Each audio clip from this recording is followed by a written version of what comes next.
The next morning, I get a phone call from the governor's office, some staff guy at 6:30 in the morning, says, Lieutenant Colonel Lacey Beach wants to go sail with you today. I had no idea how he knew that we were training for a voice route run. And but I was smart enough to tell him to come at 9 o'clock, because I knew the crew was coming at 8. And the reason why is because my crew is just average total plotters, you know. So I go down there, I go, hey guys, just put up with me today. Put something on your feet, wear a t-shirt, and speak good English today. My hero's coming. And they go, oh my God. What is that telling them? Who it is? And it's okay. We'll do what it takes to be respectable. True story. Lacey shows up, not in the white limousine, in his mother's old rusty DeSoto. And gets out, true story. Barefoot, ripped shorts, no t-shirt. And he gets on the canoe. Everybody's so stunned by him, you know. And me too. We didn't know what to do. And he starts to rub the rail over there. And he goes, thank you, thank you, thank you. Thank you so much for letting me come sail with you today. Today I'll understand the definition and the power of exploration. And I mean that to say, this will be a good friend. And sure enough, I met the world's most optimistic man, from Hawaii. Next slide. By coincidence, just by coincidence, by chance, we're going to be coming back to the Liberal Arts Festival in November of '92 on Hawaii next slide. And he's going to be in Colombia, same time. So he conjures up this plan, sends me to Houston to meet with the education guys to do two-way communication between the shuttle and Mokulea, and then send it to Hawaii to school kids. The education guys, it's the first time I've ever seen Lacey get angry. Is when anybody tells him no can.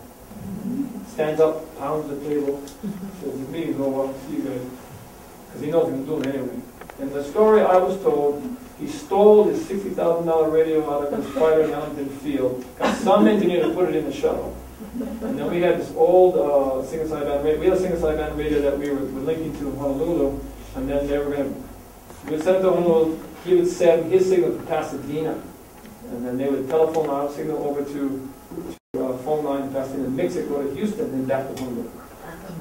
And the power of technology, and what was interesting was we couldn't get a hold of Honolulu.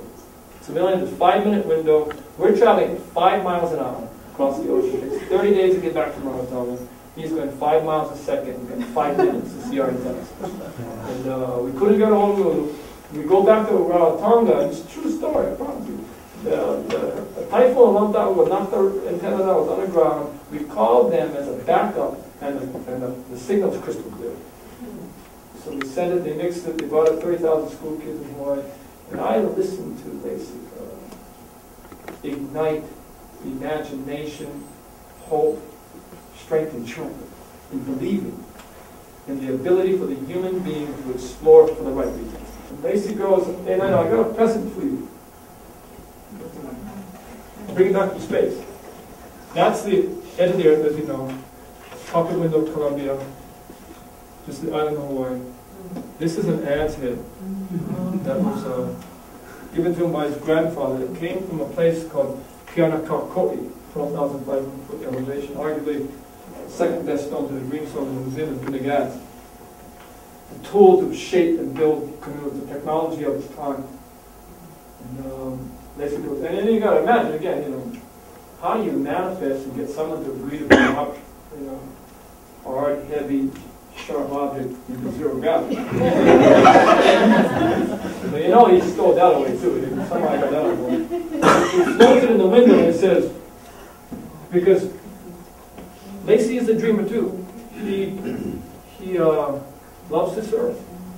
And he says, and he knows the issues and the problems that we have. Because here, I know his solution.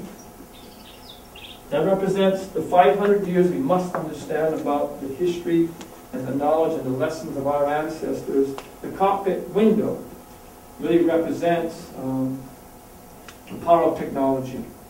And where do we aim this? We aim it at home. Lacey always believed 2 more flights in the shuttle, and he's going to go home. Help teach children to want to learn. And he says, but the main thing is that technology by itself is only a tool. It's who navigates technology and for what reason. So he makes this slide, sends it down, and this is his path and his vision to work in the future, but it wasn't enough. Something's still wrong. Next slide. Every year we would take out our calendar book, that thing that governs our lives, we scratch out, X out one day and say, I'll see you in Hilo. So wherever we're at, we'd just be in Hilo, rent a car, and then we would drive up to a saddle road and find the blackest of lava, where black absorbs light. So that we would take sleeping bags and some food, and we'd spend one night on the lava rock looking at the stars to get close to them. And that night we had 2 tasks. One task was a report back on what is our dream from the whole last year's task. What did we? And our whole thing was to come up with what we believe would be the best thing we could do for our children. Take his dream, take mine, put it together, and go do it. And then the other was to go back up there and just talk and to enjoy friendship. Because you know what I know, you have no idea how extraordinarily beautiful your island Earth is until you see the whole thing from space. Then you go into this very chronic, painful level.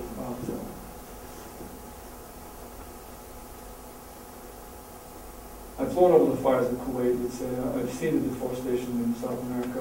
I was in the nighttime shadow of the Earth in the shuttle night and saw the collection, knowing the inertial navigation system, these small cities of fishing boats, and it's not going to work. If you have a 7th grader, you say, a calculator, figure out exponential population growth, figure out human need, and figure out consumption, and multiply it against the amount the Earth can give. And that great astronaut and that great explorer says, it'll work.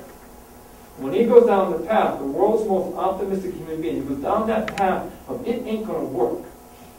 You got to stop him. He gets so physically angry. And then on the second flight in Colombia, he flew with his mission specialist partner. One would work, one would sleep. He was Bill Shepard, who became the commander when the International Space Station became operational for the first time. They sleep on different regiments, so one work, one sleep. And Bill knew that the Hawaiian Islands were going to come up in the golden light of Shuttle Dawn.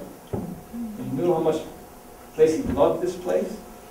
So Bill breaks protocol, scrapes him off the wall, floats into the cockpit window. He sees Hawaii in the golden dawn of the Shuttle Dawn.